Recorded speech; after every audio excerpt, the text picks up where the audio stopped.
estamos en vivo con nuestro amigo don Josu Lascos, un experto en estrategias de venta. Así que primero que todo, darte la bienvenida, Josu, y agradecerte por esta nueva entrevista. Tú ya has participado antes y siempre ha sido un gusto conversar contigo, así que bienvenido.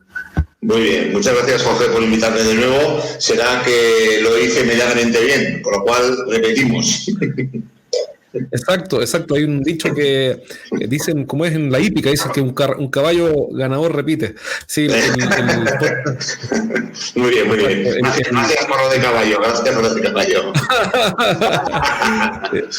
El podcast anterior fue muy entretenido, fue interesante conversar contigo porque hoy día hay muchas empresas que tienen problemas serios, por supuesto, está de más explicar, problemas serios, graves para crecer en ventas. Y este es el momento de repensar la estrategia de ventas. Tú escribiste 2 libros, escribiste El arte de vender y Optitud. 3. Hay una versión de Optitud que también es interesante. Y la pregunta que te quiero hacer es la siguiente. En base, ¿qué es lo que primero, cuál es el principal desafío que estás viendo las empresas con las que tú trabajas? Hay desafíos de venta, pero ¿cuál es el principal desafío que estás viendo? Y cuáles son y cómo se resuelve ese desafío. ¿Qué es lo más importante o lo más destacado que tú has visto en las empresas con las que estás trabajando? Bien, yo trabajo tanto con gran empresa a nivel de equipos de grandes empresas, de grandes marcas, y por otro lado trabajo con pequeñas y medianas empresas, como lo que son las pymes, ¿no? En ambos casos veo que tienen algo en común ambos mundos, ¿no? Ambos tamaños de empresa, ¿no? Que es que esta crisis que vivimos aquí en Europa más fuerte, más viralmente que allá en Sudamérica, ¿verdad? Una realidad con la que se han topado todas las empresas, tanto pymes como grandes empresas, es la indefensión en la cual han estado sometidas, la incertidumbre a la cual se están enfrentando en el mercado, todas estas empresas, se han dado de bruces contra un muro que es el muro digital que les ha bajado la tierra y han dicho, vamos a ver, ¿cuál era mi estrategia para conseguir clientes antes de la crisis, ¿no? Claro, la respuesta ha sido que el gran porcentaje de pymes y empresas también grandes se han dado cuenta que su estrategia digital perdía agua por todas las partes, si es que la tenían, ¿no? Entonces, la primera lección o aprendizaje que nos ha dado esta crisis aquí en Europa y bueno, también a nivel mundial, ¿no? Más que en Estados Unidos, ¿no? Como está el tema, es que las maneras que teníamos de proceder para buscar clientes, lógicamente las empresas se lo han tenido que repensar, han tenido que diseñar nuevas estrategias digitales combinadas con estrategias offline, porque se han dado cuenta de que en esta situación era lo único que podían hacer, ¿no? Y quiero tomar un punto que dijiste recién, hablaste de un muro digital, que las empresas en este minuto están golpeando contra un muro digital. ¿A qué te refieres con eso, Josu? Bien, yo me refiero que un gran porcentaje de las empresas pequeñas en España, de las pymes, bien, aunque ellos pensaban que estaban modernizadas y ellos pensaban que con tener una web bonita de diseño, con grandes fotos, todo muy bonito, con tener un community manager, con redes sociales, con tener redes sociales diversas y demás, digamos que ya estas empresas ya pensaban que ya tenían la parte digital, la cuota digital cubierta, ¿no? Ya parecía que estaban en consonancia con los tiempos, ¿verdad? Se preocupaban en conseguir volumen de seguidores, número de seguidores, cuando realmente esto no sirve absolutamente para nada si no tienes una estrategia de contenidos bien diseñada, ¿no? ¿Qué es lo que no sirve? Lo que no sirve es tener seguidores, es que no tienes contenido, si no tienes un funnel. ¿A qué te refieres? Claro, si no tienes una estrategia definida, es decir, primero si tú no has seleccionado cuál es tu cliente objetivo, ¿no? ¿Cuál es tu perfil objetivo de cliente? ¿Cuál es tu nicho a trabajar? ¿Cuál es el perfil tanto por tipo de cliente y sobre todo por un cliente que tenga altas probabilidades de comprarte? Es decir, no tiene sentido disparar a diestro y siniestro como si fueses un mono con una metralleta, ¿no? Cualquier experto en ventas que hables, desde Seth Godin a cualquiera, te va a decir que no seas tan iluso y tan sumamente optimista en pensar que todo el mercado es tu mercado. ¿vale? Con lo cual, en calificación de clientes, esa parte tan importante que hay para vender, ¿no? Es seleccionar tu mercado, dónde está tu cliente, quién es tu cliente, qué características tiene, cómo me voy a acercar a ese cliente, con qué lenguaje voy a ser fácilmente buscable, ¿no? Las empresas tradicionales pensaban también que como eran conocidas a nivel regional, a nivel nacional, pues todas las generaciones sucesivas iban a ser también, lógicamente, iban a ser conocidas, ¿no? Tanto las sesiones, las generaciones millennials como las generaciones Z, todas las generaciones tenían que conocer también a esa empresa, ¿no? Cuando no es así, es decir, todo el vínculo que tú has generado con una generación X pre-online, vamos a llamarle así, ¿vale? Generaciones por antes de 1960, generaciones cuando se jubilan, piensan que sus empresas, como ya son conocidas, el trabajo ya lo han hecho. Cuando no es así, cuando entran las nuevas generaciones y se ponen a buscar empresas, no van a contar con los años que llevas tú, ni lo importante que has sido tú en tu mercado, porque eso lo cultivas día a día. Claro, y todo esto está quedando al descubierto. Todo esto está quedando al descubierto, todas estas falencias del marketing digital o del marketing que las empresas están quedando al descubierto con la crisis. Está aflorando algo que en tiempos de bonanza, por llamarlo de alguna forma, no era urgente arreglar. Eso es lo que entiendo lo que tú estás diciendo. Sí, hay un dicho que además voy a relacionar con la pregunta que me digas para aclarar un poco más la respuesta, porque es una pregunta muy buena y muy compleja de responder en una frase o dos, ¿verdad? Hay un dicho de un escritor español que dice que cuando baja la marea se ve a todo el mundo desnudo. Es decir, cuando te ha gustado, ¿no? Te ha gustado. Muy gráfico, muy gráfico. ¿Qué te quiero decir con esto, no? Que cuando hay bonanza, cuando hay alta demanda, ¿vale? Todo el mundo vende, cualquiera vende, con unas maneras más o menos chapuceras, pero no es relativamente complejo vender. Cuando hay una situación de crisis como esta, cuando hay una sobreabundancia de oferta, cuando hay un mercado muy homogéneo, donde diferenciarse es muy complicado, donde los productos son iguales, las estrategias son copiadas y fusiladas. Aquí en España decimos fusiladas, ¿no? Cuando son replicadas, ¿no? Cuando sucede esto y baja la marea, es cuando se ve realmente quién estaba con el bañador puesto, ¿no?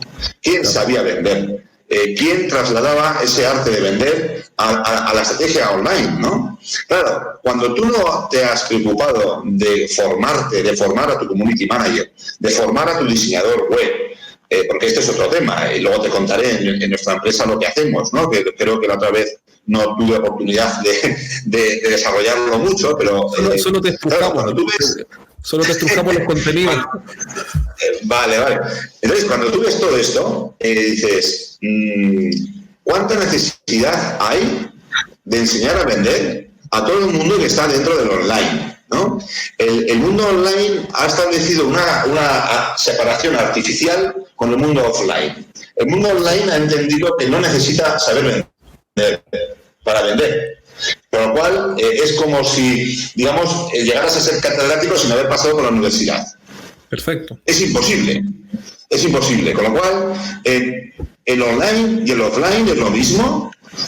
No son dos mundos separados. Uno es, y se ha dicho esto mucho por activa y por pasiva, una sola herramienta, una mera herramienta. Pero claro, si tú no sabes vender, ¿cómo vas a usar bien la herramienta? Es imposible. Entonces, con lo cual, el resumen de toda esta locución de esta pregunta es que si no capacitas a toda la gente que está en marketing, no solamente en digital, sino en marketing, porque que marketing no solamente es hacer catálogos, ni lanzar productos al mercado más o menos bonitos y un buen listing, una buena imagen, ¿no? Sino que es mucho más el marketing, ¿no? El marketing debe abordar muchos más desafíos ahora que los que tenía antes. Las ventas, los vendedores, los que estamos en el mundo tanto online como offline, tenemos que aprender cómo funciona la mente humana. Si no sabemos cómo funciona la mente humana, cómo decide el ser humano a la hora de decidir comprarte a ti o a la competencia, no podremos hacer una buena estrategia online. Es imposible.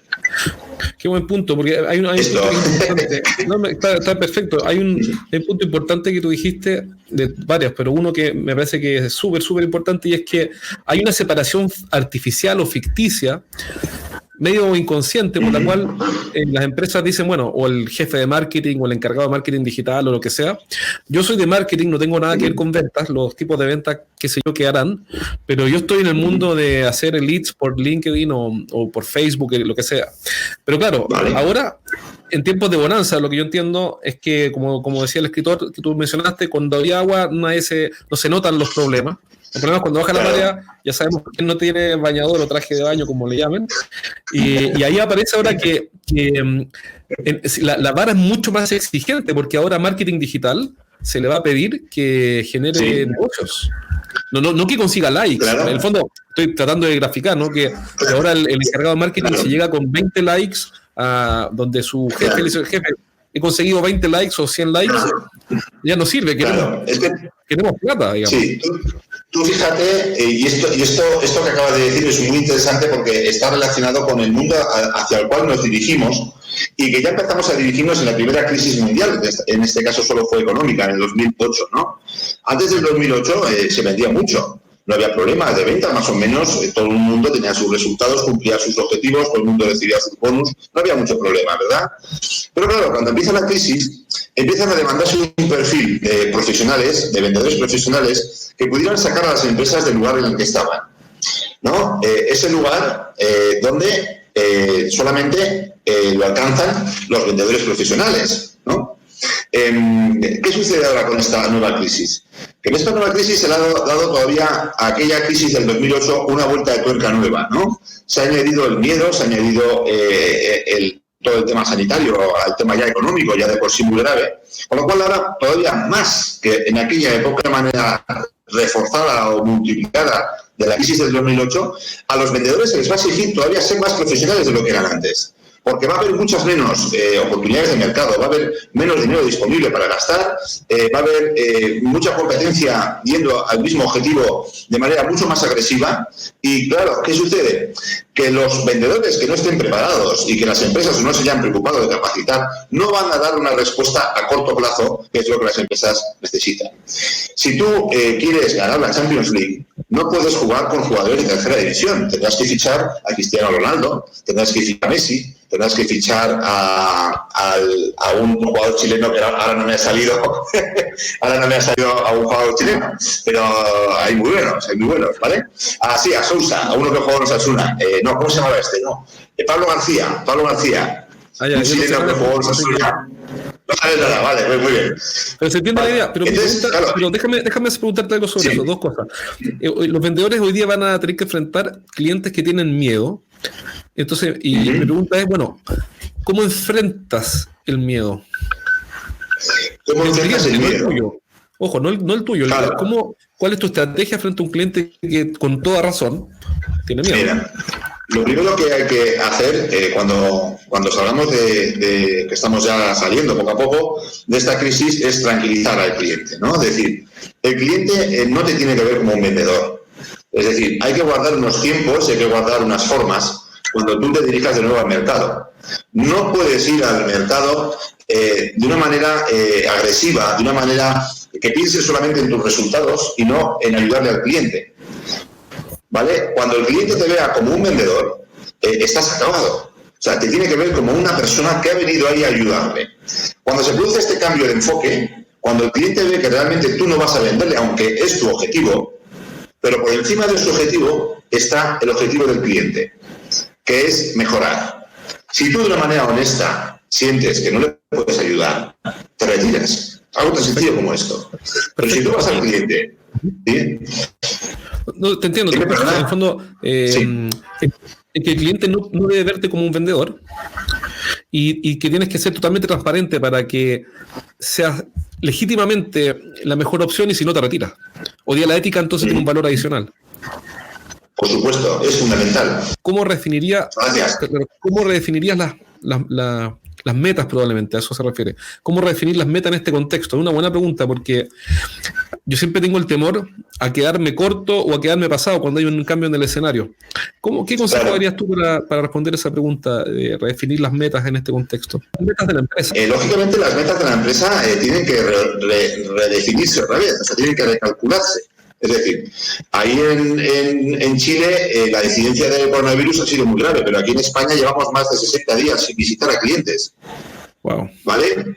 Y claro, ¿qué sucede? Cuando tú dejas más de 60 días sin visitar a tus clientes, las ventas, o sea, cuando tú hablas de marketing digital, una venta es cuando tú has conseguido que un lead deje sus datos de contacto. Tú has hecho la venta ya ahí. Bien, pero claro, tú no has conseguido todavía la cuenta.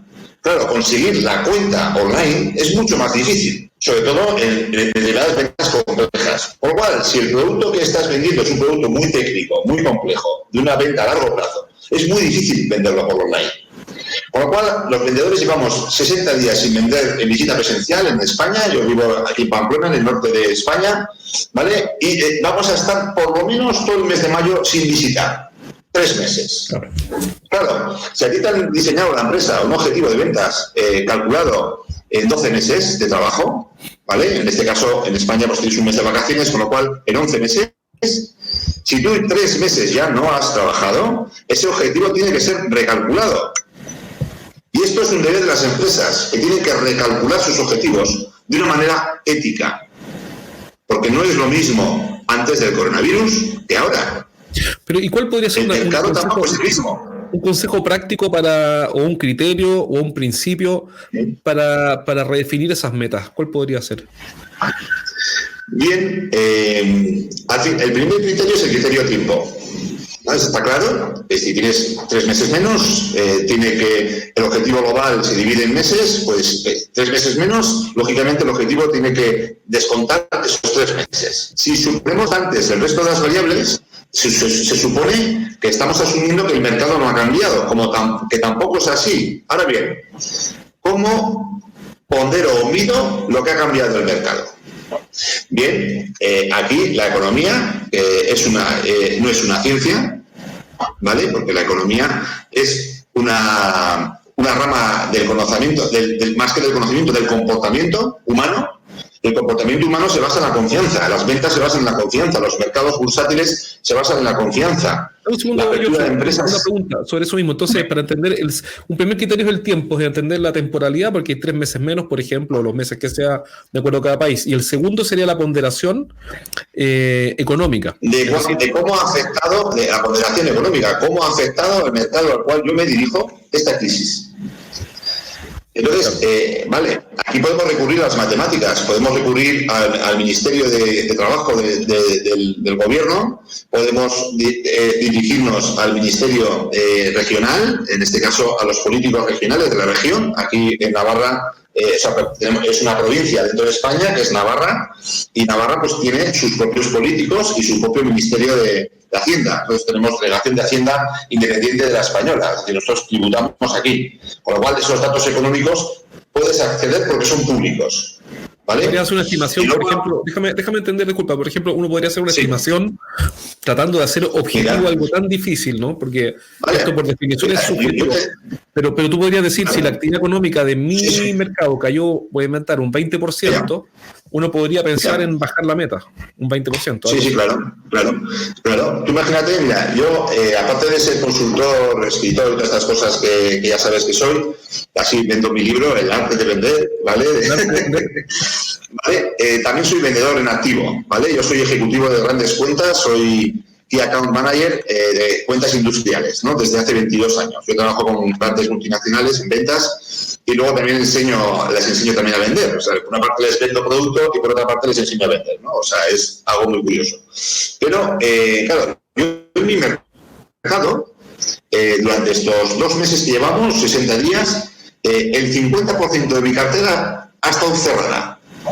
Todos los clientes industriales con los que yo trabajo han estado cerrados. Claro. Te puedo decir de grandes cuentas muy conocidas como Siemens, Gamesa, ha estado cerrado, por lo cual no han consumido mi producto.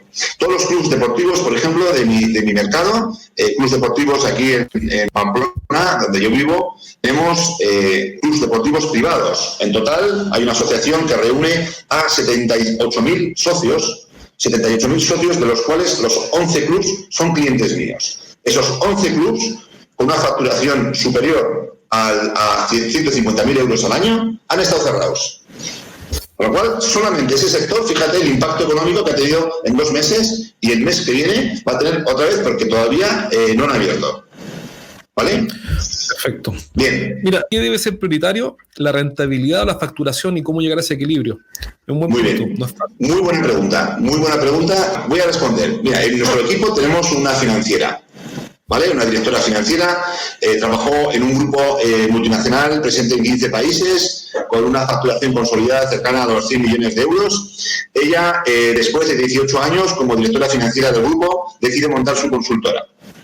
Esta financiera es premio directiva del año, es economista, y cuando entramos en una empresa, yo tengo un equipo de consultores freelance, ¿vale? Que entramos en una empresa por necesidades, ¿vale? Hacemos un audit de necesidades en el cual salen una.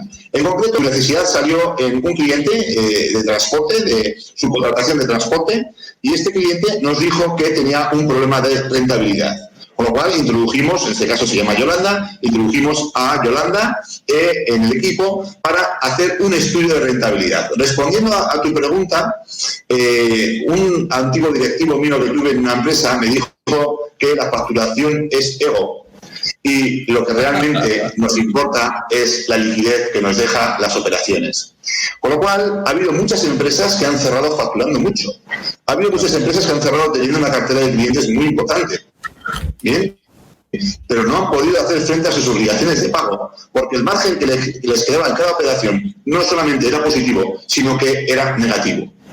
Con lo cual es muy importante cuando estamos trabajando con un equipo de ventas, y esto las empresas, no te creas, Carla, que lo hacen muy a menudo, es fijar la rentabilidad mínima que tiene que tener cada uno de los productos de cada una de las familias que yo vendo en mi empresa.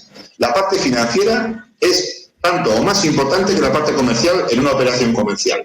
No siempre se tiene en cuenta, y sí que me alegra que me hagas esta pregunta, porque nosotros en nuestro equipo introdujimos la figura de dirección financiera externalizada para aquellas empresas que necesiten reorientar su estrategia. Si yo tengo un departamento de ventas que no saben lo que tienen que vender, si no saben qué productos tienen la máxima rentabilidad, si no saben qué cash les va a quedar en caja a la empresa, estos clientes van a vender, esos comerciales van a vender, como decía antes, con un mono con metralletas, con un mono con una metralleta. No van a saber a dónde disparar ni qué vender, ¿vale? Excelente. Justamente ahora debo replantear mis objetivos de venta. Quiero saber si debo descontar estos meses sin venta o debo ver la manera de repuntar esos números cuando vayamos volviendo a las actividades, a pesar de que todo está incierto el resto del año. La pregunta es, quiero saber si debo descontar estos meses. Esa es la pregunta. Sí. Está clarísimo. Bien. Clarísimo. La hemos respondido antes Jorge y yo. Tú, Jorge, también puedes responder, porque vale, ya sé que respondo yo, me lanzo a responder yo, pero... Sí, yo creo que la respondiste, ¿no? Yo creo que la respondiste recién y efectivamente... Voy a añadir un pequeño matiz a esa respuesta, ¿vale? Carmen, antes hemos hecho Jorge y yo una respuesta a esta pregunta en la cual hablábamos de dos en la cual debe de ser descontada, y otra la variable impacto económico, ¿no? Es decir, en mi caso, soy vendedormente consultor, el 50% de mi cartera ha estado cerrado, ¿no? Entonces, claro, hay que estudiar dentro de tu cartera de clientes cuántos han estado cerrados en esta crisis. No es lo mismo la crisis en Paraguay, la crisis en Bolivia, en Perú, que la crisis en España. En España estamos cerca de los 27.000, 28.000 muertos. O sea, es decir, llevamos 60 días en confinamiento los vendedores y vamos... Sí, todo eso que te acabo de decir. 28.000 muertos en España. Hemos estado cerrados durante 2 meses, vamos para el tercer mes de confinamiento sin visitar. Las visitas están prohibidas a nivel presencial todavía, desde que empezó la pandemia, que fue declarada el estado de alarma en España el 14 de marzo. Claro. Bien, desde el 14 de marzo llevamos sin visitar. Bien, ahora le doy la vuelta de tuerca a la pregunta muy interesante de Carmen, ¿no? Con lo cual, a la pregunta, sí, hay que descontar los objetivos de venta. ¿Cómo? Tú te va a llegar tu equipo de ventas. Lo primero que van a llegar es con miedo, van a llegar con incertidumbre, van a llegar estresados, angustiados, no van a saber a dónde vamos muchas veces. Con lo cual, ¿qué tenemos que hacer los que estamos liderando equipos de ventas? Tenemos que tranquilizarles, y les tenemos que tranquilizar desde el primer momento. No tenemos que esperar a que pasen 3 meses, 4, 5, 6 meses de septiembre. Yo aquí en una empresa, el cliente mío que le dice, no, vamos a ir viendo cómo pasa la crisis y en septiembre, octubre ya les comunicaremos los objetivos. No. los objetivos los comunicas ahora, es el momento de máxima tensión, el momento de máximo estrés por parte de los que nos dedicamos a las ventas, ¿no? Claro, pero mira, yo tengo una duda que podría, tratando de aportar, es que tal vez, para responderla también en parte complementar la respuesta que está dando Carmen, es que tal vez no es el momento de definir la meta de aquí a diciembre, pero tal vez, estoy pensando en voz alta, podría ser prudente redefinirla para 3 meses, por ejemplo. ¿Y por qué? Porque esto va a ir evolucionando. Entonces, de repente es mejor definir una meta corta que una anual, porque estás apostando en largo plazo. Hoy día 6 meses en largo plazo. Claro. También se podría hacer, como dices muy bien, Jorge, porque, por ejemplo, aquí en España se han definido varias etapas hasta el final de junio, que son la etapa fase 0, fase 1 y fase 2, ¿no? Fase 2 acaba a final de junio. Se me ocurre porque esta crisis nos ha puesto nuevos. O sea, nadie sabíamos cómo hacer con esta crisis, ¿no? Por lo cual, en cierto modo, nos estamos reinventando todos los días, ¿no? Así es. Otra manera de hacerlo es, como dice Jorge, decir, oye, ¿y por qué no hacemos objetivos en función de la fase de la escalada, de la desescalada en la que estemos? ¿Vale? Bueno. Ahora, por ejemplo, estamos en la fase 1, en mi provincia, que es Navarra, el norte de España. Claro, en Madrid están en la fase 0. Y Madrid, junto con Barcelona, son las comunidades españolas con mayor número de muertes, con lo cual no puedes... el impacto en ventas de esas comunidades es más trágico que en mi zona. En mi zona ya puedes hacer ciertas cosas que no puedes hacer en fase 0. Con lo cual, las fases suelen durar mínimo 15 días. ¿Vale? Con lo cual, igual tenemos que hacer objetivos en función de la fase. Claro, eso es una buena idea, porque en el fondo lo que me gustan de estas ideas que estás dando, que son 3, solo voy a recapitular rápidamente, son 3 principios. 1, revisa la temporalidad, ¿okay? Porque considera la temporalidad o el tiempo que no estuvo productivo, mejor dicho, en la economía. 2, pondéralo de acuerdo a la información objetiva que te entregan las autoridades. Aquí hay que hacer un acto de fe en los políticos, pero digamos que las autoridades esta vez sí van a decir, van a tener buenos números. Y tercero, y ¿cómo se llama? Y tercero, objetivos en función de las fases. Todo esto, claro, aquí no vamos a llegar a una regla infalible, pero por lo menos vas a tener criterios para tomar decisiones con información disponible, al menos para poder usar un criterio objetivo. Claro, depende también del sector al cual te dirijas, ¿no? Tú imagínate que tú vendes productos para la peluquería, ¿vale? Claro. En Navarra, fase 1, hoy, el lunes, día 11, han permitido abrir las peluquerías. Pero claro, han estado cerrados 60 días. Claro, exacto. Entonces, claro, si tú vendes productos de peluquería, tus clientes han estado cerrados, no has podido vender. Entonces, algo habrá que hacer. Lo mismo si tú vendes Oreca, el canal Oreca. Si tú vendes a restauración, han estado cerrados y siguen cerrados porque en fase 1 solo pueden abrir terrazas con el 50% de aforo. Claro. La parte interior de los locales está cerrada. Con lo cual, aquí hace otra pregunta, Carmen, dice, mis clientes que están dentro de las excepciones como las farmacias, por ejemplo, tienden a puertas cerradas y mis productos son de compras por impulso, por lo tanto no hay reposiciones. Y aquí después dice que es lo que había pensado, me parece interesante usar las etapas, también es interesante eso, usar por etapas me parece genial. Mira, ¿sabes por qué? Porque la genialidad no está en lo complejo, está en lo simple, para mi visión por lo menos. Cuando las cosas se empiezan a complicar mucho, uno dice ya, bueno, aquí no hay valor, pero muy simple, porque en realidad, claro, si tienes 3 etapas de liberación gradual del problema, bueno, es un criterio objetivo, no es perfecto, pero un criterio objetivo para que la gente, por lo menos para poder tener un punto de acuerdo en cómo vamos a fijar las metas. Claro. Lo que decía Carmen, ¿no? Si mis clientes que están dentro de las excepciones, como las farmacias que atienden a puertas cerradas, ¿vale? Aquí, por ejemplo, en España, las farmacias no han cerrado en ningún momento, lo que sí han limitado es el aforo. ¿Vale? Perfecto. Con lo cual el volumen de ventas se ha disminuido porque han limitado tiene que haber distancia de 2 metros entre una persona y la siguiente, con lo cual las colas rodeaban el edificio, ¿no? Las colas para entrar en la farmacia, pero no han cerrado en ningún momento. Con lo cual, claro, si hay muchos menos clientes en la farmacia, hay muchas menos probabilidades de vender. Y esas ventas que haces por impulso, Carmen, de tu producto, lógicamente el impacto es mayor. que si un cliente viene a comprarse un analgésico, un ibuprofeno, un paracetamol o un gel hidroalcohólico, ¿no? Cuando vienes a esto, sabes a lo que vas por impulso, porque tú es un producto del cual puedes prescindir o no, ¿vale? No tiene por qué prescindir la compra por impulso. En ese caso, pues igual el cliente no hace cola y dice, oye, a mí no me compensa, ya esperaré a que pase todo esto y volveré a la farmacia cuando no haya cola o cuando abran. Perfecto. Mira, yo he tomado nota de varios puntos que tú has comentado y uno de los que más Hay tres cuestiones muy importantes que dijiste, que hoy día los vendedores de los equipos de venta hoy día enfrentan clientes que tienen miedo, clientes que tienen menos dinero, porque en términos generales la población mundial cuando hay contracción se hace proporcionalmente más pobre, incluye las empresas. Y también, y esto viene pasando desde antes, hay más competencia y eso me hace pensar a mí que la presión, no es que uno tenga que ser adivino ni profeta, pero la presión por precios bajos va a aumentar. Si ya era fuerte, debería aumentar.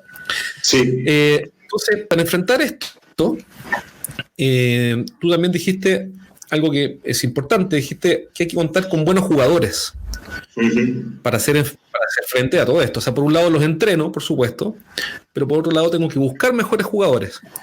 Pero, y aquí te hago la pregunta al $1.000.000, ¿cómo busco mejores jugadores? Que para mí, en mi experiencia, es un tema no resuelto, es un gran desafío. De hecho, en mi consultora trabajamos con varias empresas y cada vez que me piden que los ayude en un proceso de selección, mi respuesta es no, porque todavía soy malo entrevistando. Yo soy bueno ayudando a los equipos de venta y a los gerentes, pero entrevistando soy un desastre. A mí me pueden sentar, digamos, al anticristo al frente y yo no voy a creer, le voy a creer todo lo que me diga.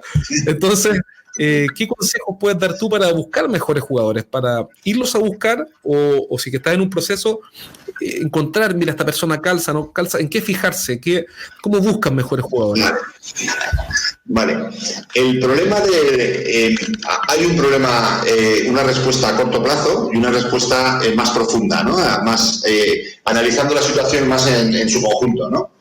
Si empezamos por la visión general en su conjunto, hay un problema, ¿no? Un problema mediante el cual, o pese a él, o gracias a él, vamos, no tenemos buena cantera de vendedores profesionales de primera, ¿no? Y ese problema que los vendedores, en primer lugar, es una profesión que la gente no quiere trabajar. Es muy difícil que alguien quiera decir, yo quiero ser vendedor.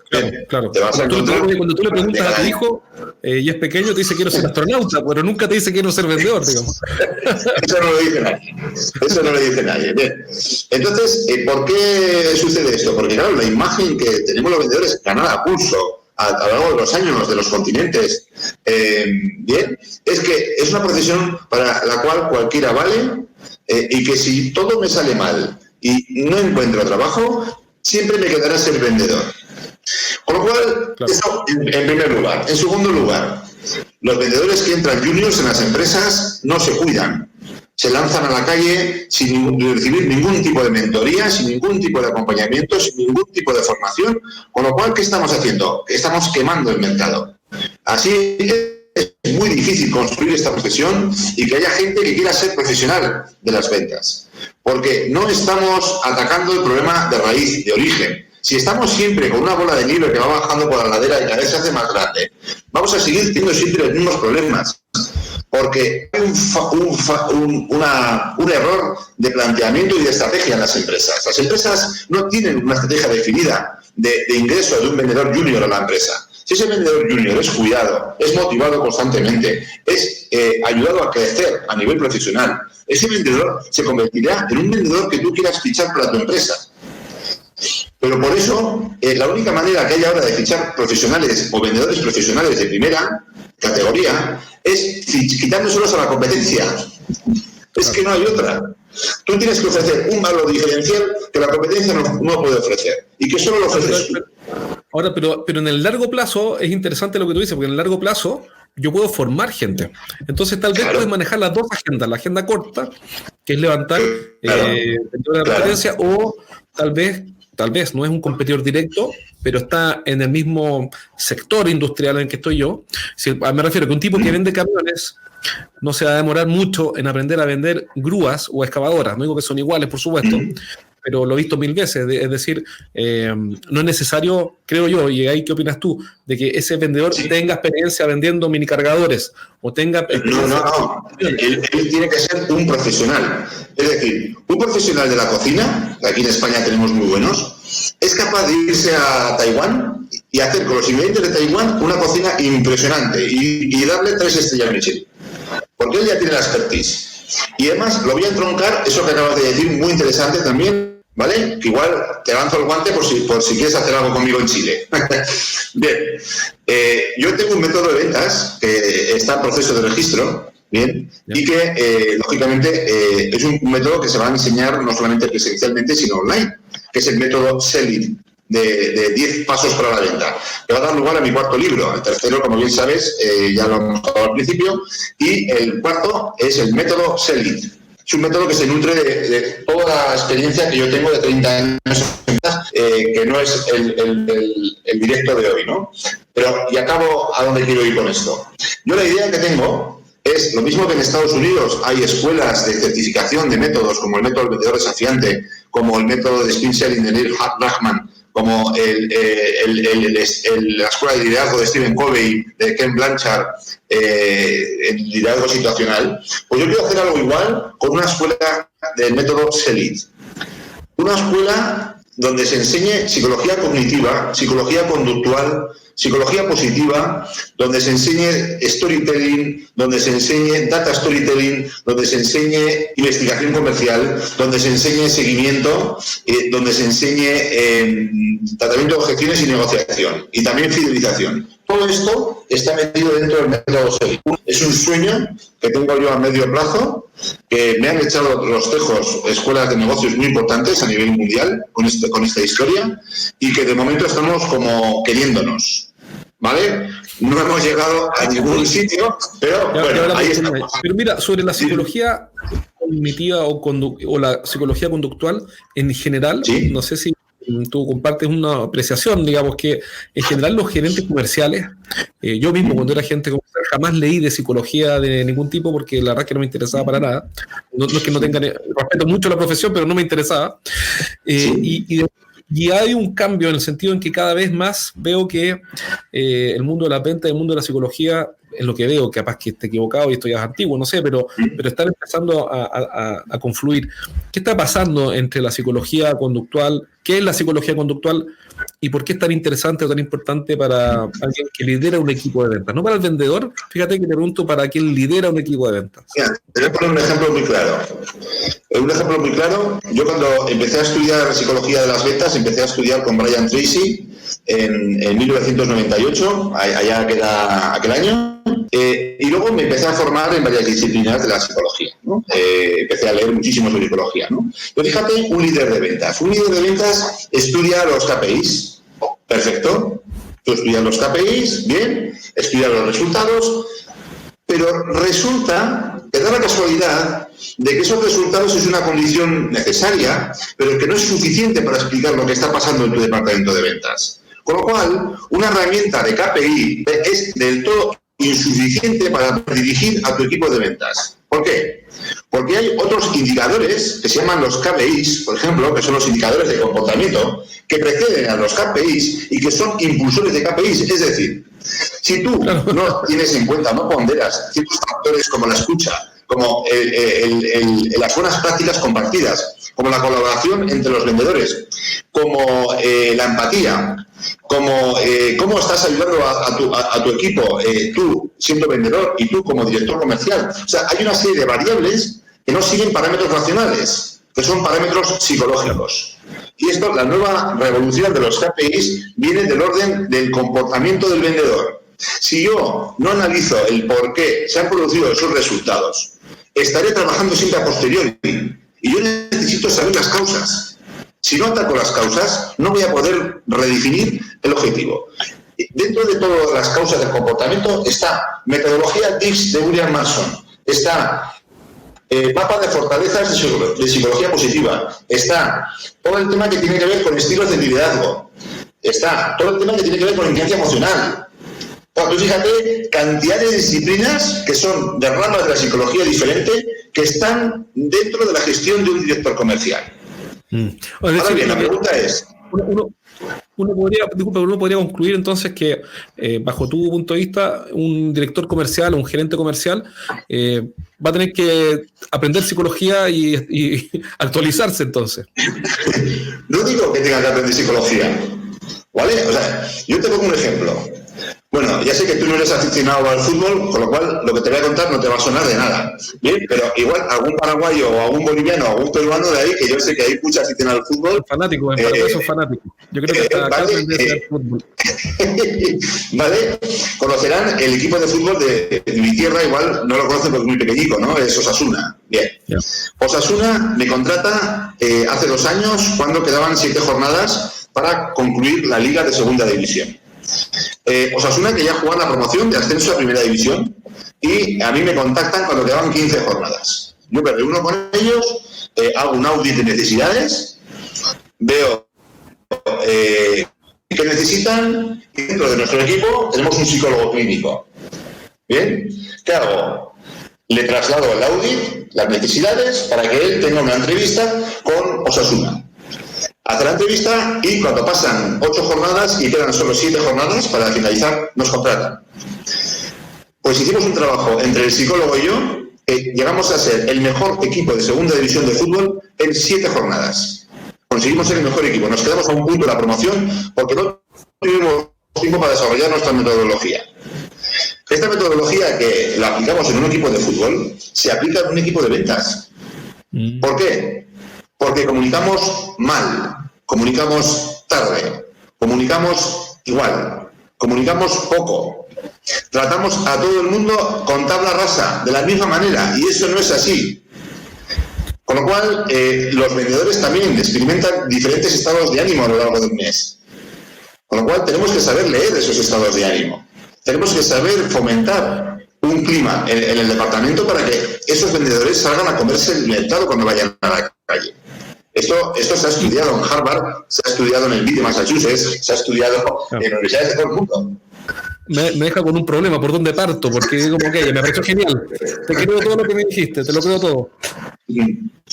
Mira, yo ahora me meto a Amazon y donde parto por Stephen Covey, parto por escucha activa, parto por porque ese es el problema que alguien cuando es experto sabe demasiado y es un problema. Nosotros necesitamos como alumnos un pequeño paso. ¿Cuál sería ese paso para un gerente comercial que te está escuchando, un director comercial? Tiene que dar un paso. ¿Qué me leo? ¿Qué estudio? ¿A quién escucho? ¿Veo un video? Mira, lo primero que un director comercial tiene que tener claro es cuál es primero su mercado y cuáles son sus objetivos, ¿no? Tiene que tener definido el perfil de vendedor que quiere tener en su equipo. Bien, dentro de que tiene definido ese perfil y las actividades que va a tener que desarrollar para conseguir sus objetivos, tendrá que inclinarse por un tipo de perfiles u otro. Vale. No es lo mismo un perfil que se va a dedicar a atender a tu cartera de clientes que un perfil que va a tener que cobrar 100% de comisión y va a tener que estar abriendo cartera constantemente. No es lo mismo. El perfil 1 es totalmente diferente al perfil 2. Y para esto hay herramientas. Lo bonito es que hay herramientas para seleccionar los perfiles en función de cuáles son los objetivos que tú o las tareas que va a desempeñar ese vendedor. Por ejemplo, hace muchos años, en los años 30 de Estados Unidos, William Mason, un psicólogo de Harvard, diseñó una metodología para seleccionar perfiles, entre otras muchas funciones. Bien, tú en función de lo que tú busques, tú puedes seleccionar un perfil u otro. Yo tengo una plataforma digital, la oficial, del International DISC Institute. Este año me certifiqué en el último nivel, que es analista conductual. Bien, entonces, con las gráficas de un vendedor que te va haciendo, tú puedes estar haciendo gráficas a tu tipo de ventas y tú puedes saber si ese vendedor está quemado, si ese vendedor está a punto de cambiar de trabajo o dejarte, si ese vendedor que está abusando de una serie de cosas que no son necesarias para el puesto para el cual has sido seleccionado. Incluso puedes seleccionar en función de esas 4 perfiles del DISC de Mason, puedes seleccionar a uno u otro. Vale. Pero es que encima puedes hacer más. Porque una vez que tú has seleccionado los perfiles, puedes trabajar con mapas conductuales. Tú puedes tener un mapa y en ese mapa puedes tener todos los perfiles, de tal manera que un perfil cual va subcomunicante va a poder afluir virtudes a otro perfil y viceversa. Por lo cual se produce un trabajo en equipo. Hay otra parte de la psicología que tiene que ver con un psicólogo chileno que hablamos otra vez, con Marcial Losada, que es apasionante, que es el ratio de Losada. Es, si tú eres capaz de implementar positividad en tu equipo de ventas, los resultados no tardan en llegar. Porque si tú experimentas o aumentas el nivel de emociones positivas en tu departamento, el vendedor lo que hace es ver más oportunidades de las que ve cuando está en una visión túnel. Claro, la emoción positiva me abre posibilidades. Claro, se te abre. Sí, eso está demostrado. Neurocientíficamente está demostrado, ¿no? Que cuando tú experimentas emociones positivas, el campo de visión se te abre. Ves muchas más oportunidades, digamos que es como si te instalases gafas de rayos X. ¿Vale? Entonces, cuando tienes negatividad. Dime. Hay alguien que está escuchando, un agente comercial, lo que podría hacer es comprar tu libro, leerlo, el de Optitud, ¿o no? Bien, yo, como soy vendedor, yo te recomendaría los tres. ¿Vale? Yo te recomendaría. Pero me voy a explicar por qué. Partir por uno. Vale. Si partiera por uno, yo partiría por Optitud ante la adversidad.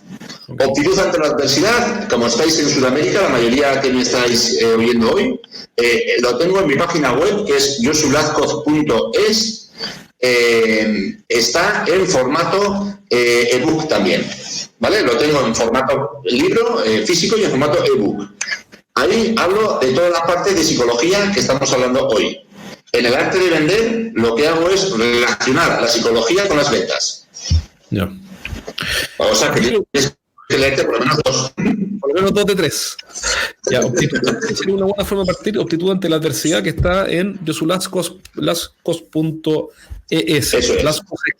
josulazcoz.es. Eso es. ¿Qué se sugiere hoy en cuanto a presentaciones y ventas virtuales de servicios? ¿Cómo ser más productivo? Buena pregunta. ¿Con qué herramienta o con qué estrategia? Quizás la herramienta, primero la estrategia, después la herramienta.